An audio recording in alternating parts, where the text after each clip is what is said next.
देश के पहले chief of defence staff general Bipin Rawat की 8 दिसंबर 2021 को हेलीकॉप्टर दुर्घटना में मौत से पूरा भारत स्तब्ध रह गया था। इस हेलीकॉप्टर क्रैश में उनकी पत्नी मधुलिका रावत समेत 12 अन्य लोग मारे गए थे।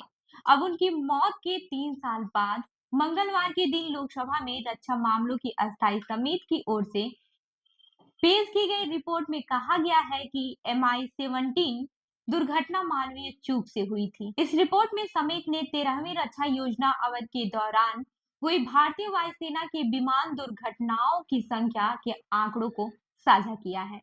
इस रिपोर्ट में क्या जानकारियां मिली है, ये जान लेते हैं। इस रिपोर्ट में कहा गया है कि वित्त वर्ष 2017 से 2022 तक 13वीं रक्षा योजना के दौरान भारतीय वायुसेना के कुल 34 विमान दुर्घटनाग्रस्त हुए। वित्त वर्ष 2021 से 22 के दौरान कुल 9 दुर्घटनाएं हुई। 8 दिसंबर 2021 को हुई दुर्घटना जिसमें बिपिन रावत मारे गए थे की वजह मानवीय चूक थी। रिपोर्ट में इस अवधि के दौरान हुई सभी घटनाओं की वजहों की जानकारी दी गई है। रिपोर्ट में विमान की किस्म, दुर्घटना का ब्यौरा और उसकी तारीख का भी जिक्र किया गया है। आपको बता दें कि इस रिपोर्ट ने पहले किए गए दावों की पुष्टि की है, जिसमें पायलट की गलती को दुर्घटना का संभावित कारण बताया जा रहा था।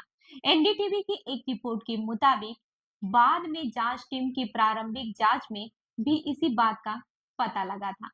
जांच टीम ने कहा था कि घाटी में मौसम की स्थिति में अप्रत्याशित बदलाव के कारण हेलीकॉप्टर बादलों में चला गया, जिसके कारण दुर्घटना हुई। एनडीटीवी के मुताबिक टीम ने संभावित कारण का पता लगाने के लिए फ्लाइट डेटा रिकॉर्डर और कॉकपिट वॉइस रिकॉर्डर का विश्लेषण किया। इसके अलावा गवाहों से पूछताछ करने के बाद जांच टीम इस निष्कर्ष पर पहुंची थी। अब ये जान लेते हैं कि 8 दिसंबर 2021 को क्या हुआ था।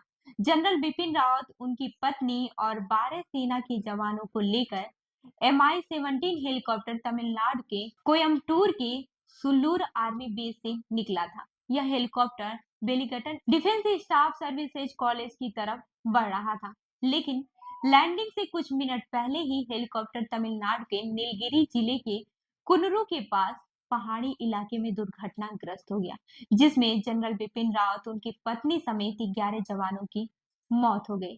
शौर्य चक्र विजेता ग्रुप कैप्टन वरुण सिंह इस हादसे में जिंदा बचे अकेले इंसान थे, लेकिन एक हफ्ते बाद ही इलाज के दौरान भी उनकी भी मौत हो गई। अब ये जान लेते हैं कि हेलीकॉप्टर कैसा था जिसमें सीडीएस सवार थे। जो हेलीकॉप्टर दुर्घटनाग्रस्त हुआ था उसे भारतीय वायुसेना में काफी भरोसेमंद और सुरक्षित माना जाता है। रूस में बने MI-17 हेलीकॉप्टर का इस्तेमाल भारतीय वायुसेना में ऊंची उड़ान भरने वाले और राहत बचाव कार्य में किया जाता है।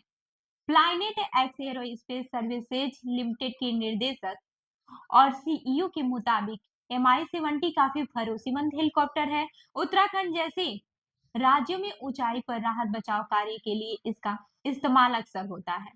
अब देश के पहले सीडीएस के बारे में जान लेते हैं। जनरल बिपिन रावत को 31 दिसंबर 2019 को भारत का पहला सीडीएस नियुक्त किया गया था और उन्होंने 1 जनवरी 2020 को अपना कार्यभार संभाला था।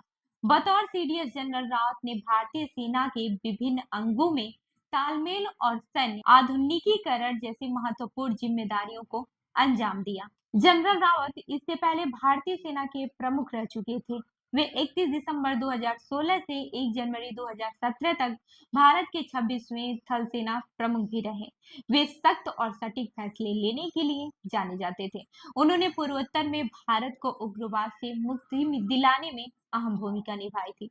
इसके साथ ही पाकिस्तान के चरमपंथियों के ठिकानों को ध्वस्त करने में भी उनकी अहम भूमिका थी। तो इस खबर पर क्या है आपकी राय, हमें जरूर बताएं। मैं हूं रवि आपके साथ और आप देख रहे हैं जनता पर न्यूज।